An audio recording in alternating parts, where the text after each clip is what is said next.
ശ്രീയേശുനാമം അതിശയനാമം ഏഴേലിരിക്കും നാമം പാപപരിഹാരാർത്ഥം പാതകരെ തേടി പാരിടത്തിൽ വന്ന നാമം പാപപരിഹാരാർത്ഥം പാതകരെ തേടി പാരിടത്തിൽ വന്ന പാപമറ്റ ജീവിതത്തെ മാതൃകയെ കാട്ടിത്തന്ന പാവനാമ പുണ്യനാമ പാപമറ്റ ജീവിതത്തെ മാതൃകയെ കാട്ടിത്തന്ന പാവനാമ പുണ്യനാമ ശ്രീയേശുനാമം അതിശയനാമം ഏഴേലിരിക്കും നാമം ശ്രീയേശുനാമം അതിശയനാമം ഏഴേലിരിക്കും നാമം എല്ലാമില്ല പാപം എന്നിൽ നിന്നു നീക്ക എന്നിൽ കഴിഞ്ഞ നാമം എല്ലാമില്ല പാപം എന്നിൽ നിന്നു നീക്ക എന്നിൽ കഴിഞ്ഞ അഞ്ചേരം നാമേലെടുത്തു എന്നേക്കുമായി വായിച്ചു തന്ന ഉന്നതന്റെ വന്യനാമ അഞ്ചേരം നാമേലെടുത്തു എന്നേക്കുമായി വായിച്ചു തന്ന ഉന്നതന്റെ വന്യനാമ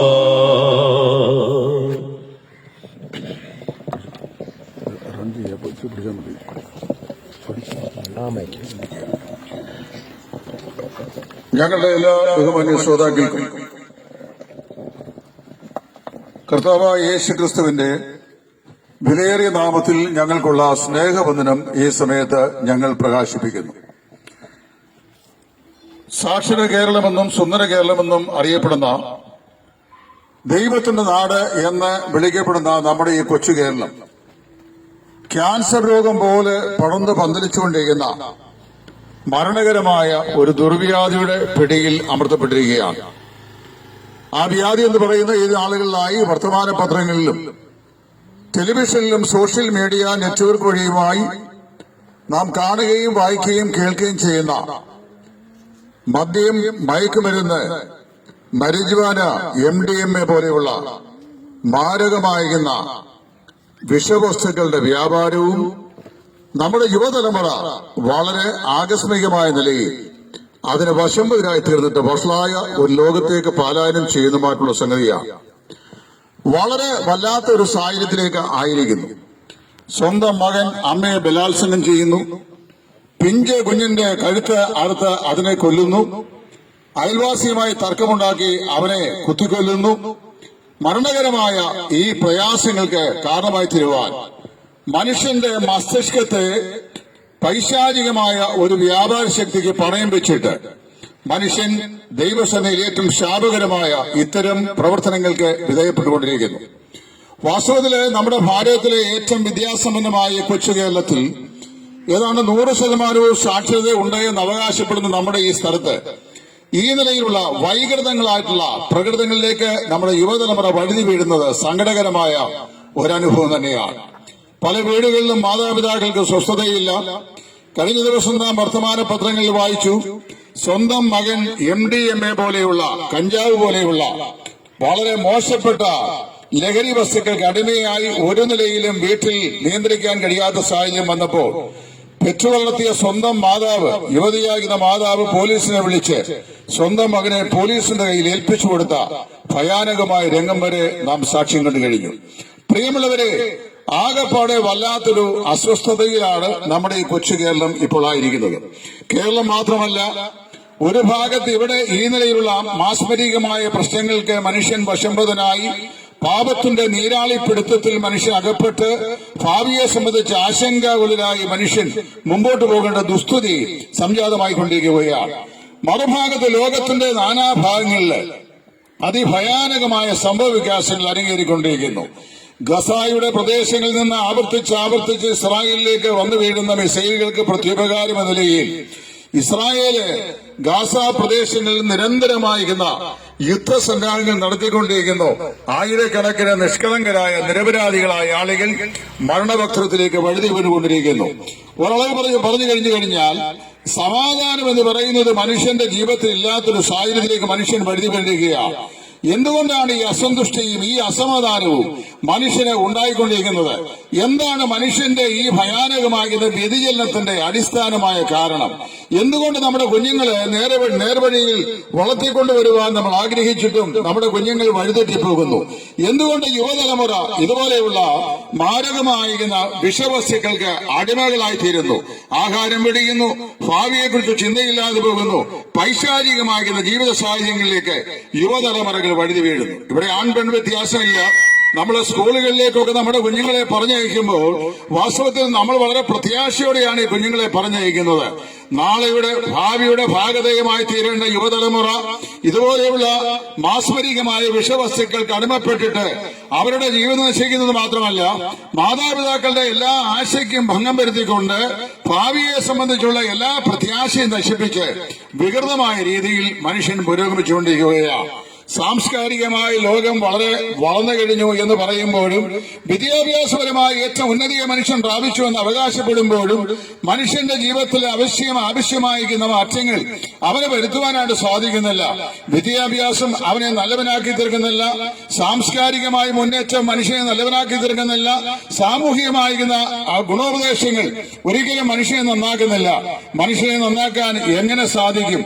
എന്തുകൊണ്ട് മനുഷ്യൻ നന്നാകുന്നില്ല? ശ്രീനാരായണ ഗുരുവാണ് ഒരിക്കൽ പറഞ്ഞത്, മതം ഏതായാലും ശരി, മനുഷ്യൻ നന്നായാൽ മതിയെന്ന്. മനുഷ്യൻ നന്നായാൽ മനുഷ്യന്റെ ആത്യന്തികമായ പ്രശ്നങ്ങൾക്ക് പരിഹാരമുണ്ടാകും. എന്തുകൊണ്ടാണ് ഈ ഭയാനകമായ പാപത്തിന്റെ നീരാളി പിടുത്തത്തിലേക്ക് നമ്മുടെ യുവതലമുറകൾ വഴുതി വീഴുന്നത്? എന്താണ് അതിലേക്ക് അവരെ പ്രേരിപ്പിക്കുന്നത്? വളരെ പരിമിതമായ മിനിറ്റുകൾ നിങ്ങളുടെ വിലപ്പെട്ട ശ്രദ്ധയിൽ അത്യാവശ്യമായി നിങ്ങൾ അറിയേണ്ട 2-3 കാര്യങ്ങൾ കമ്പിവാചകം പോലെ പറഞ്ഞ് ഞങ്ങൾ ഈ സ്ഥലത്ത് നിന്ന് മറ്റൊരു സ്ഥലത്തേക്ക് പോകാൻ ആഗ്രഹിക്കുകയാണ്. മനുഷ്യൻ മുഴുവൻ പാപികളാണ്. വിശുദ്ധ ബൈബിൾ ഇങ്ങനെ പറയുന്നു, ഒരു വ്യത്യാസമില്ല, എല്ലാവരും പാപം ചെയ്ത ഒരുപോലെ ദൈവദേശമില്ലാതെ ഇവരാഴ്ത്തിട്ടേക്കുന്നു. ഇവിടെ ധനവാനെന്നോ ദരിദ്രനോ വ്യത്യാസമില്ല, വിദ്യാസമ്പന്നനോ വിദ്യാവിഹീനെന്നോ വ്യത്യാസമില്ല, സംസ്കാര സമ്പന്നനെന്നോ സംസ്കാര വിഹീനെന്നോ വ്യത്യാസമില്ല. ആടി മുതൽ മുടി വരെ മനുഷ്യൻ പാപിയാണ്. ഏതാണ്ട് BC 740 കാലഘട്ടങ്ങളിൽ യെരുശലേമിന്റെ രാജവീതിയിൽ നെടുകയും കുറയുകയും നടന്നുകൊണ്ട് ഇസ്രായേൽ ജനത്തോട് പ്രവചിച്ച പ്രവാചക വരേണ്യനായ യെശയ്യാ പ്രവാചകൻ ഇപ്രകാരം വിളിച്ചു പറയുകയാണ്. അദ്ദേഹത്തിന്റെ പ്രവാചകവാക്യം പുസ്തകം 1-ാം അധ്യായത്തിൽ അദ്ദേഹം പറയുന്നു, ആടി മുതൽ മുടി വരെ ഒരു സൗഖ്യവുമില്ല, മുഴുവൻ പരിക്കലും പഴുപ്പും മാത്രം നിറഞ്ഞ അവസ്ഥയാണ്.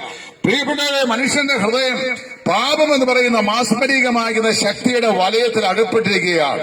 നീരാളി പിടുത്തത്തിൽ മനുഷ്യൻ അകപ്പെട്ട് കഴിഞ്ഞാൽ നീരാളിയുടെ അതിന്റെ കാലുകൾ കൊണ്ട് അത് ഏതൊരു ഇരയെ പിടിക്കുന്നോ അതിനെ പഞ്ച് ചെയ്ത് അതിന്റെ അവകാശമാക്കുകയും അതിന്റെ രക്തം മുഴുവൻ അത് വാർന്ന് കുടിച്ച് അവസാനം അതിനെ പുറന്തള്ളുകയും ചെയ്യുന്ന പോലെയാണ് മനുഷ്യനെ ഗ്രസിക്കുന്ന ഈ പാപം എന്ന് പറയുന്ന നീരാളി മനുഷ്യനെ അതിഭയാനകമായ അന്തത്തിലേക്ക് അവനെ അലയിച്ചുകൊണ്ടിരിക്കുകയാണ്.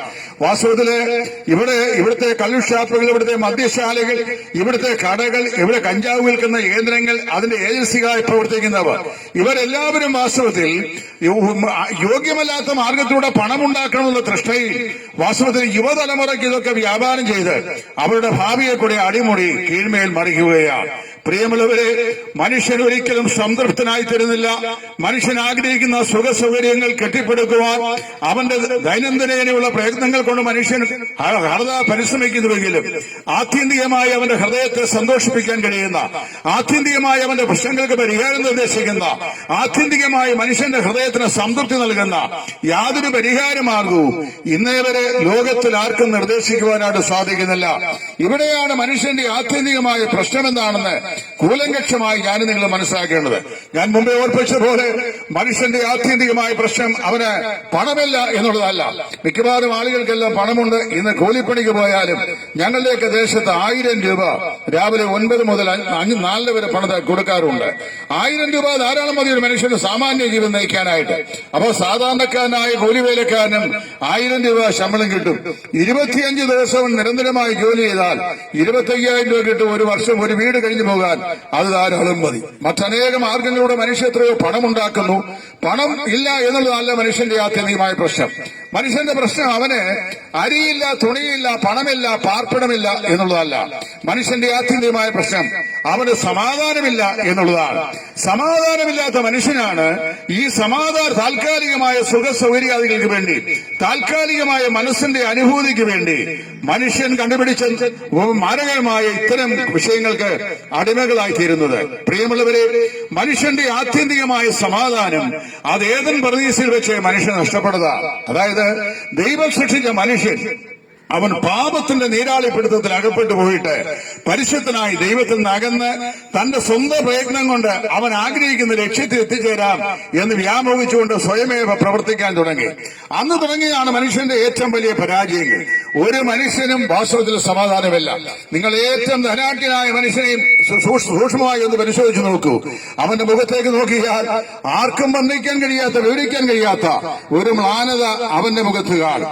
ഏതാനും ചില മാസങ്ങൾക്ക് മുമ്പ് ഞാൻ വീട് സന്ദർശിച്ച് സുവിശേഷം പറഞ്ഞ് നടക്കുമ്പോൾ ഒരു വലിയ വീട്ടിൽ ചെന്ന് കയറി.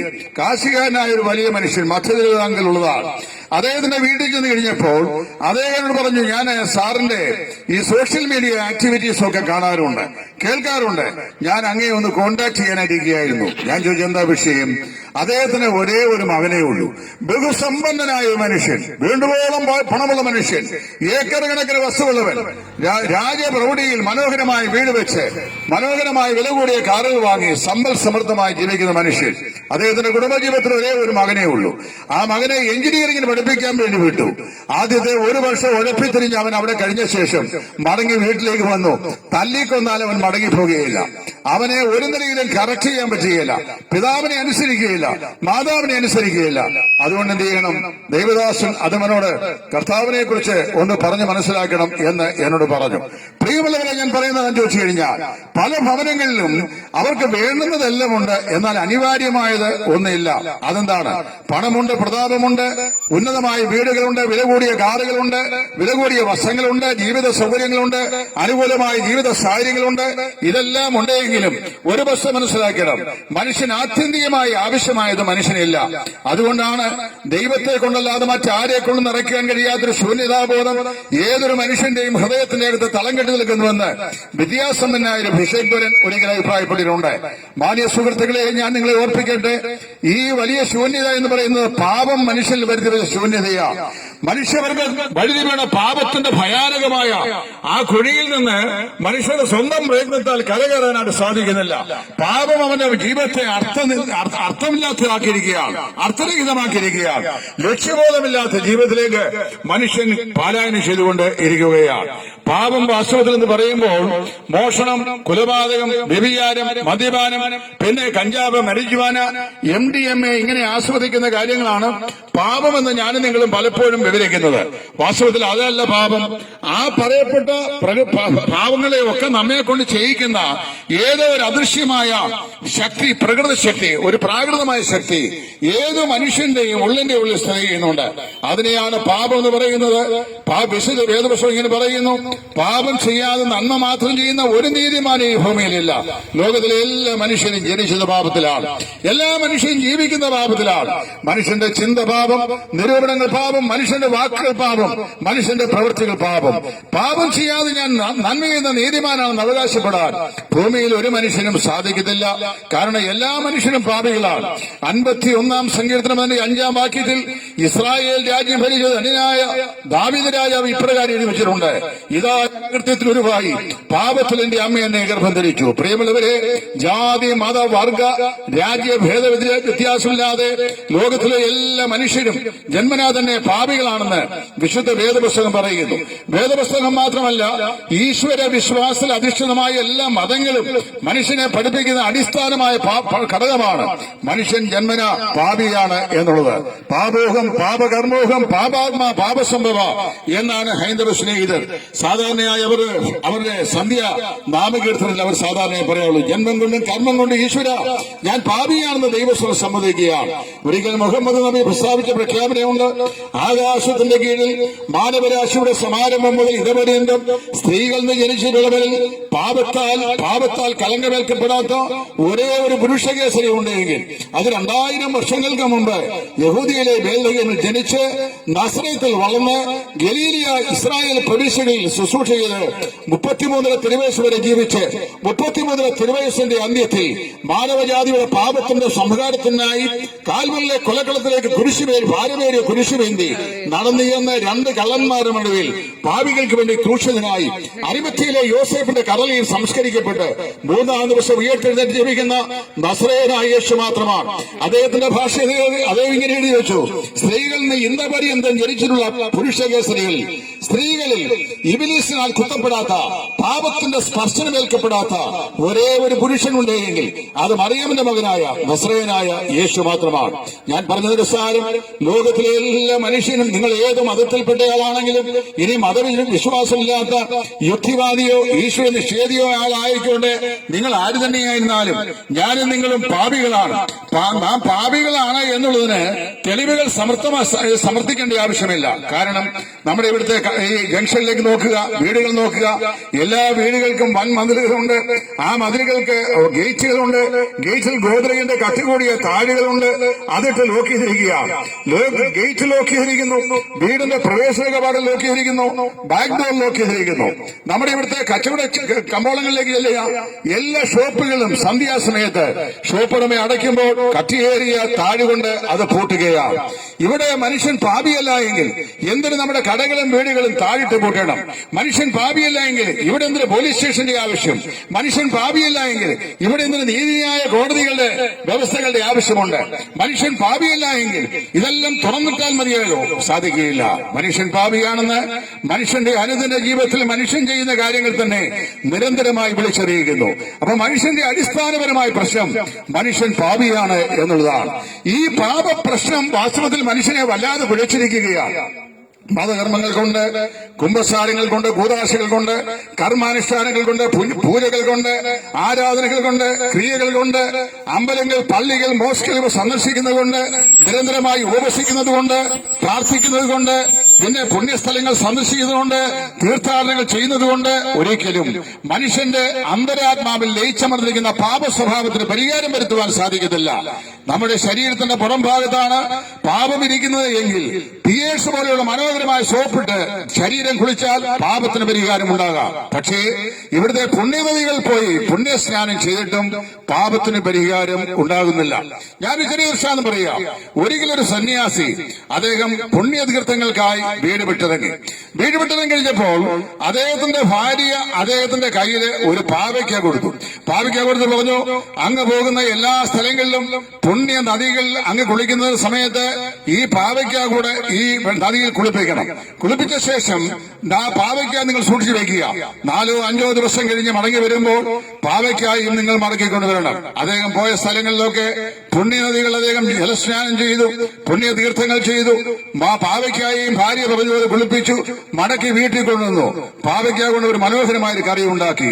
കറി അദ്ദേഹം വിളമ്പിയപ്പോൾ 4 ദിവസം മുമ്പ് വീട് വിട്ടു പോകുന്ന സമയത്ത് ഭാര്യ മുറ്റത്തെ പാവൽ വെള്ളിയിൽ നിന്ന് പറിച്ചു കൊടുത്ത പാവയ്ക്ക കറി വെച്ച് കൊടുത്തതിനേക്കാൾ അധികം കയ്പ്. എന്തോ സംഭവിച്ചു ഈ പാവയ്ക്കയ്ക്ക് എന്ന് ചോദിച്ചു. ആ സ്നേഹിതയായ ഭാര്യ അദ്ദേഹത്തോട് പറഞ്ഞു, അങ്ങ് പാപത്തിന്റെ പരിശാന്തിക്ക് വേണ്ടി പോയ സ്ഥലങ്ങളിലും കുളിച്ചല്ലോ, പാപത്തിന് പരിഹാരമുണ്ടായെന്നല്ലേ അങ്ങ് വിശ്വസിക്കുന്നത്?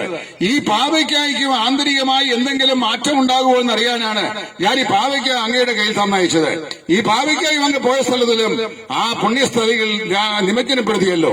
പക്ഷെ അതിന്റെ ആന്തരികമായ സ്വഭാവം കയ്പാണ്, അതിന് യാതൊരു പരിഹാരവും ഉണ്ടായിട്ടില്ല. എന്നിട്ട് ആ സ്ത്രീ ഇപ്രകാരം പറഞ്ഞു, ഇത് തന്നെയാണ് മനുഷ്യന്റെ അവസ്ഥയും. മനുഷ്യന്റെ പാപം എന്ന് പറയുന്നത് അവന്റെ അന്തരാത്മാവിനെ ബാധിച്ചിരിക്കുന്ന മരണകരമായ ഒരു വിഷമാണ്. പാപത്തിന്റെ മാസ്മരികമായ വലയം, ആ വലയത്തിനകത്താണ് മനുഷ്യൻ അകപ്പെട്ടിരിക്കുന്നത്.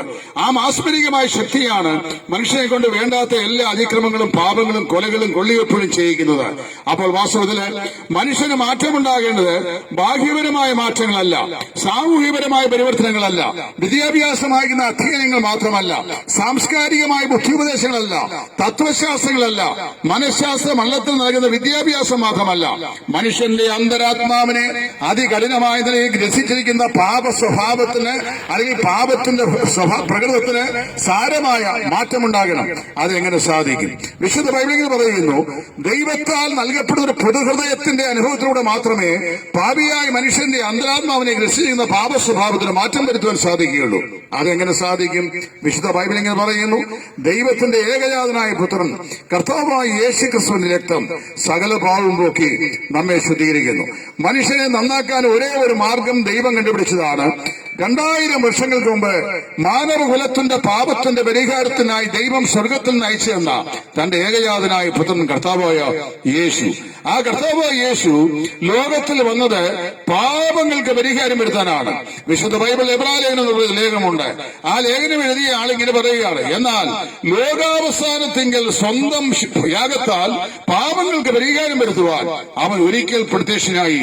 ഒരിക്കൽ മരിക്കുകയും പിന്നെ ന്യായവിധിയും ദൈവം മനുഷ്യർക്കായി നിയമിച്ചിരിക്കാൻ ക്രിസ്തു അങ്ങനെ തന്നെ അനേകരുടെ പാപങ്ങളെ ചുമന്നുകൊണ്ട് ഒരിക്കലായി അർപ്പിക്കപ്പെട്ടു. ഇനി തനിക്കായി കാത്തു നിൽക്കുന്നവരുടെ രക്ഷയ്ക്കായി അവൻ പാപം കൂടാതെ രണ്ടാമതും പ്രത്യക്ഷനാകും. പ്രിയപ്പെട്ട സ്നേഹിതരെ, നിങ്ങളുടെ മക്കളെ കുറിച്ച് നിങ്ങൾ വ്യാകുലപ്പെടുന്നുണ്ടോ? അവരുടെ ഭാവിയെ കുറിച്ച് നിങ്ങൾ ആശങ്കയുള്ളവരാണോ? അവര് ഈ പറയപ്പെട്ട MDMA പോലെയുള്ള കഞ്ചാവ് പോലെയുള്ള മാരകമായിരിക്കുന്ന വിഷവസ്തുക്കൾ, രാസവസ്തുക്കൾക്ക് അടിമപ്പെട്ടു പോകുന്നുണ്ടോ? അവരെ നന്നാക്കാൻ നിങ്ങൾ ഏതെല്ലാം മാർഗം നോക്കിയിട്ട് നിങ്ങൾ പരാജയപ്പെട്ടുവോ? നിങ്ങൾ കുടിയന്മാരായ നിങ്ങളുടെ ഭർത്താക്കന്മാരെ നന്നാക്കുവാൻ, അവരുടെ മദ്യപാനത്തെ നിർത്തുവാൻ, വീട്ടിലെ അലൂഹ്യമില്ലാതെയാക്കുവാൻ, സമാധാന അന്തരീക്ഷം ഉണ്ടാക്കുവാൻ നിങ്ങൾ കിണഞ്ഞ് പരിശ്രമിച്ചിട്ടും നിങ്ങളുടെ എല്ലാ പരിശ്രമങ്ങൾ കൂടെയും നിങ്ങൾക്ക് അതിന്റെ പരിഹാരം കണ്ടെത്താൻ കഴിയുന്നില്ല എങ്കിൽ ഇന്ന് നിങ്ങൾക്ക് ഞാൻ ഒരു ഒറ്റമൂലി പറഞ്ഞു തരാം. ആ ഒറ്റമൂലി എന്ന് പറയുന്നത് ദൈവം മാനവരാശിയുടെ പാപത്തിന്റെ പരിഹാരത്തിന് വേണ്ടി ഒരുക്കിയ രക്ഷാമാർഗമാണ്. ആ രക്ഷാമാർഗമാണ് കർത്താവായ യേശുക്രിസ്തുവിന്റെ കാൽവലിലെ ബലിമരണത്തിലൂടെ, തന്റെ രക്തച്ചൊരിച്ചിലൂടെ, തന്നെ ഒരിക്കലായി അർപ്പിക്കപ്പെട്ടതിന്റെ ശരീരയാഗത്തിലൂടെ ദൈവം മാനവ സമൂഹത്തിന് നൽകിയിട്ടുള്ളത്. 2000 വർഷങ്ങളുടെ അപ്പുറത്തേക്ക് നിങ്ങളുടെ മനസ്സിനെ ഞാൻ കൊണ്ടുപോകാൻ ആഗ്രഹിക്കുകയാണ്. ഇന്നേക്ക് 2000 വർഷങ്ങൾക്ക് മുമ്പ് ലോകത്തിന്റെ രക്ഷകനായി, മാനവജാതിയുടെ പാപത്തിന്റെ പരിഹാരകനായി സ്വർഗത്തിലെ ദൈവം മനുഷ്യവേഷം കൊണ്ട് മനുഷ്യനായി ഈ ഭൂമിയിൽ അവതരിച്ചു. നമ്മളിലൊരാളെ പോലെ നമ്മുടെ മധ്യേ ജീവിച്ചു. നമ്മളിലൊരാളെ പോലെ അവൻ മനുഷ്യനെ സഞ്ചരിച്ചു. നമ്മളിലൊരാളെ പോലെ അവൻ ആഹാരം കഴിച്ചു. നമ്മളൊരാളെ പോലെ അവൻ മാനുഷികമായ ക്ഷീണവും ദുഃഖവും പ്രയാസങ്ങളും അനുഭവിച്ചു. നമ്മളൊരാളെ പോലെ വേദനയും സഹിച്ചു. എന്നാൽ പാപമൊഴിയ സകലത്തിലും നമുക്ക് തുല്യമായി പരീക്ഷിക്കപ്പെട്ട ഈ കർത്താവായ യേശു നമ്മുടെ പാപത്തിന്റെ ശാശ്വതമായ പരിഹാരത്തിനായി ലോകത്തിന്റെ മുഴുവൻ പാപവും തന്റെ ചുമന്മേൽ ആവഹിച്ചുകൊണ്ട് കാൽവരിയിലെ ഗോൽഗോഥയിലേക്ക് കടന്നുപോയി പാപത്തിന്റെ പരിഹാരാർത്ഥം കാൽവരിലെ ക്രൂശിൽ ക്രൂശിതനായി തീർന്നില്ല. അവന്റെ ജീവിതം, മരണത്തിന് അവന്റെ ജീവിതത്തെ അടക്കി വയ്ക്കുവാൻ കഴിയില്ല. അരിമത്തിയിലെ യോസേഫ് എന്ന് പറയുന്ന പ്രശസ്തനായ മന്ത്രിയുടെ കല്ലറയിൽ അവന്റെ ഭൗമ ശരീരം യഹൂദ ശവസംസ്കാര മര്യാദ പ്രകാരം അവർ സംസ്കരിച്ചു. പക്ഷേ ആഴ്ചവെടുത്തിന്റെ 1-ാം ദിവസമായ ഞായറാഴ്ചയുടെ പുതുപുത്രൻ പോലെ നമ്മുടെ കർത്താവായ യേശു അരിമത്തിയിലെ യോസേഫിന്റെ കല്ലറയിൽ സംസ്കരിക്കപ്പെട്ട അവന്റെ പരിപാവനമായ ശരീരം മരണത്തെ ജയിച്ച് ജയാളിയായി അവൻ ഉയർത്തെഴുന്നേറ്റു. പ്രിയമുള്ളവരെ, ഉലകമഹാന്മാരകലും ഇന്നും മരിച്ച് തങ്ങളുടെ ദേശങ്ങളിൽ അതാത് കല്ലറകളിൽ ഇന്നും നിദ്രകൊള്ളുമ്പോൾ ഞങ്ങൾ പ്രസംഗിക്കുന്ന നസ്രയനായ യേശു അദ്ദേഹം മാത്രം മരിച്ചവരിൽ നിന്ന് എന്നേക്കുമായി ഉയർത്തെഴുന്നേറ്റ് ഇന്ന് സ്വർഗത്തിൽ ജീവിക്കുന്നു. ആ കർത്താവായ യേശു ക്രിസ്തു പറഞ്ഞു, എന്റെ അടുക്കൽ വരുന്നവനെ ഞാൻ ആശ്വസിപ്പിക്കും. അധ്വാനിക്കുന്നവരും ഭാരം ചുമക്കുന്നവരുമായുള്ളവരെ എന്റെ അടുക്കൽ വരുവീൻ, ഞാൻ നിങ്ങളെ ആശ്വസിപ്പിക്കും. പാപത്തിന്റെ വിഴുപ്പുകെട്ട് ചുമന്ന് പാപഭാരത്താൽ പാപത്തിന്റെ ഭാരമേറിയ ഭാണ്ഡത്താൽ അത്യന്തം വിഷമിക്കുന്ന ജീവിതങ്ങളാണോ നിങ്ങൾ ഇന്ന് രാവിലെ എന്ത് ചെയ്യുക? നസറേയനായ യേശുവിലേക്ക് വരിക. കർത്താവായ യേശുവിനെ നിങ്ങളുടെ ജീവിതത്തിന്റെ രക്ഷിതാവും കർത്താവുമായി നിങ്ങൾ ഹൃദയത്തിൽ സ്വീകരിക്കുക. ബൈബിൾ ഇങ്ങനെ പറയുന്നു, അവനെ കൈക്കൊണ്ട് അവന്റെ നാമത്തിൽ വിശ്വസിക്കുന്ന ഏവർക്കും ദൈവമക്കളായി തരുവാൻ അവൻ അധികാരം കൊടുത്തു. ഞങ്ങളുടെ കൂടെ നിൽക്കുന്ന ഈ യുവ സഹോദരന്മാരും ഒക്കെ ഒരു കാലഘട്ടത്തിൽ ഇന്നത്തെ പല യുവതലമുറയും പോലെ ഞങ്ങളുടെ പിതാക്കന്മാർക്ക് ദൈവം അനുവദിച്ച കാലത്തിൽ മക്കളായി ജനിച്ച ആളുകളാണ്. ഞങ്ങളും ഈ ലോകത്തിന്റെ പാപത്തിന്റെ വഴിയിൽ കൂടെ സഞ്ചരിച്ച് ഞങ്ങളുടെയും ജീവിതം നശിച്ച് നാറാണക്കല്ലാകുമായിരുന്നു. എന്നാൽ ഞങ്ങളെ രക്ഷിച്ചത് ദൈവത്തിന്റെ വലിയ സ്നേഹവും ദൈവത്തിന്റെ വലിയ കൃപയുമാണ്. പാപഭംഗിതമായ ഞങ്ങളുടെ ജീവിതത്തിലേക്ക് നസറേയനായ യേശുക്രിസ്തു എന്ന ഒറ്റമൂലിയായ ഏകവൈദ്യൻ, ഏകരക്ഷകനെ, ഞങ്ങളുടെ ജീവിതത്തിന്റെ രക്ഷകനായി, ആത്മാവിന്റെ വീണ്ടെടുപ്പുകാരനായി, പാപത്തിന്റെ വിമോചകനായി, പാപക്കറ കഴുകിക്കളയുന്ന ഏറ്റവും വലിയ വൈദ്യനായി ഞങ്ങൾ ഹൃദയത്തിലേക്ക് സ്വീകരിച്ചു. വിശുദ്ധ ബൈബിൾ ഇങ്ങനെ നിങ്ങളെ ആഹ്വാനം ചെയ്യുന്നു, വരുവയിൽ നമുക്ക് തമ്മിൽ വാദിക്കാമെന്ന് സൈന്യങ്ങളുടെ ദൈവമായ യഹോവ അരുളിച്ചെയ്യുന്നു. നിങ്ങളുടെ പാപങ്ങൾ എത്ര കടിഞ്ഞുവെപ്പായിരുന്നാലും അത് ഹിമം പോലെ വെളുക്കും, എത്ര രക്താംബരം പോലെ കടിഞ്ഞുവെപ്പായിരുന്നാലും അത് പനി പോലെയായിത്തീരും. കർത്താവായ യേശു ക്രിസ്തുവിന്റെ നിയമരക്തം നിങ്ങളുടെ പാപത്തെ മുഴുവനായി കഴുകി നിങ്ങളെ ശുദ്ധീകരിച്ചു കഴിയുമ്പോൾ ഒരു നിർമ്മലമായ ഹൃദയം നിങ്ങൾക്ക് ലഭിക്കും. പുതിയ ഒരു ഹൃദയം കർത്താവ് നിങ്ങൾ നൽകും. നിങ്ങളുടെ ചിന്ത പുതിയതായി തീരും, നിങ്ങളുടെ നിരൂപണങ്ങൾ പുതിയതായി തീരും, നിങ്ങളുടെ ആലോചനകൾ പുതിയതായി തീരും, ഭാവിയെക്കുറിച്ചുള്ള നിങ്ങളുടെ പ്രതീക്ഷകൾ പുതുതായി തീരും. ആകമാനമായൊരു മാറ്റം നിങ്ങളുടെ ജീവിതത്തിൽ ഉണ്ടാകും. ആ മാറ്റം നിങ്ങൾക്ക് അനുഭവേദ്യമാകും. നിങ്ങളുടെ ചുറ്റുപാടുമുള്ള ആളുകൾക്ക് മനസ്സിലാകും, നിങ്ങളുടെ സ്വന്തം ഭവനത്തിലുള്ള ആളുകൾക്ക് മനസ്സിലാകും. ആകപ്പാടെ നിങ്ങൾ പുതുസൃഷ്ടിയായി മാറ്റപ്പെടും. വിശുദ്ധ ബൈബിൾ ഇങ്ങനെ പറയുന്നു, ഒരുവൻ ക്രിസ്തുവിലായാൽ അവൻ പുതിയ സൃഷ്ടിയാകുന്നു. അതോടെ പഴയത് കഴിഞ്ഞു പോകുന്നു, സകലവും പുതുതായി തീർന്നിരിക്കുന്നു. പ്രിയമുള്ളവരെ, മദ്യത്തിനും മയക്കുമരുന്നിനുമെതിരെ സാമൂഹിക വ്യവസ്ഥകൾ കെട്ടിപ്പടുത്തുന്ന കൌൺസിലിംഗ് സെന്ററുകൾക്കും പിന്നെ വിദഗ്ധോപദേശം നൽകുന്ന സമിതികൾക്കും സാമൂഹിക പരിഷ്കർത്താക്കന്മാർക്കും മനഃശാസ്ത്ര വിദഗ്ധന്മാർക്കും വിഷഗ്വരന്മാർക്കും നൽകാൻ കഴിയാത്ത ഏറ്റവും വലിയ ആശ്വാസവും ശാശ്വതമായ സമാധാനവും പരിശാന്തിയും കർത്താവായ യേശു ക്രിസ്തുവിൽ നിങ്ങൾക്ക് ലഭ്യമാണ്. നിങ്ങൾ ആകെക്കൂടെ ചെയ്യേണ്ടത്, കർത്താവായ ദൈവമേ, അവിടുന്ന് എന്റെ പാപങ്ങൾക്ക് വേണ്ടി കാൽവല്ലെ ക്രൂശിൽ മരിച്ചു, എന്റെ രക്ഷയ്ക്കായി 3-ാം ദിവസം ഉയർത്തുന്നു, ഇന്ന് സ്വർഗത്തിൽ ജീവിക്കുന്നു എന്ന് നിങ്ങൾ സമ്മതിച്ച് യേശുവിനായി നിങ്ങളുടെ ജീവിതത്തെ സമർപ്പിച്ച് ഏൽപ്പിക്കുക. 2000 വർഷങ്ങൾക്ക് മുമ്പ് മനുഷ്യവർഗത്തിന്റെ പാപത്തിന് പരിഹാരം ഉണ്ടാക്കിയ ശേഷം 3-ാം ദിവസം ഉയർത്തുന്നതിന്റെ സ്വർഗത്തിലേക്ക് കയറിപ്പോയ കർത്താവായ യേശു പറഞ്ഞു, ഞാൻ എത്രയും വേഗം മടങ്ങി വരും. മടങ്ങി വരുന്നത് കാലാകാലങ്ങളിലായി തന്നെ രക്ഷിതാവും കർത്താവുമായി സ്വീകരിക്കുന്ന ജീവിതങ്ങളെ സ്വീകരിപ്പാനായിട്ടാണ്. കർത്താവിന്റെ വരവെങ്കിൽ നിങ്ങളും കാണപ്പെടുവാൻ ദൈവം ആഗ്രഹിക്കുന്നു, ഞങ്ങൾ ആഗ്രഹിക്കുന്നു. അതിന് നിങ്ങൾ മതം മാറേണ്ട, പള്ളി മാറേണ്ട, പേര് മാറേണ്ട, മറ്റ് യാതൊരു കർമ്മകൂടാശികളും ചെയ്യേണ്ട ആവശ്യമില്ല. നസറേയനായി യേശുവിനായി നിങ്ങളുടെ ജീവിതം സമർപ്പിക്കുക. ഞാൻ വരുന്നു ക്രൂശിക്കൽ സാധു ക്ഷീണൻ കുറുവെന്ന് പറഞ്ഞുകൊണ്ട് കർത്താവിനായി നിങ്ങളുടെ ശരീരാത്മദേഹികളെ ഏൽപ്പിച്ചു കൊടുക്കുക. ആ നിമിഷത്തിൽ തന്നെ കർത്താവ് നിങ്ങളുടെ ഹൃദയങ്ങളിലേക്ക് വരും. പാപമംഗലമായ നിങ്ങളുടെ ജീവിതത്തെ അവിടുത്തെ പുണ്യാർത്ഥത്താൽ കഴുകും, നിങ്ങളെ ശുദ്ധീകരിക്കും, നിങ്ങളെ ദൈവമക്കളാക്കി തീർക്കും. നിത്യജീവന്റെ പുസ്തകത്തിൽ കർത്താവ് നിങ്ങളുടെ പേരെഴുതും. അതോടുകൂടി ഒരു പുതുസൃഷ്ടിയായി നിങ്ങൾ രൂപാന്തരപ്പെടും.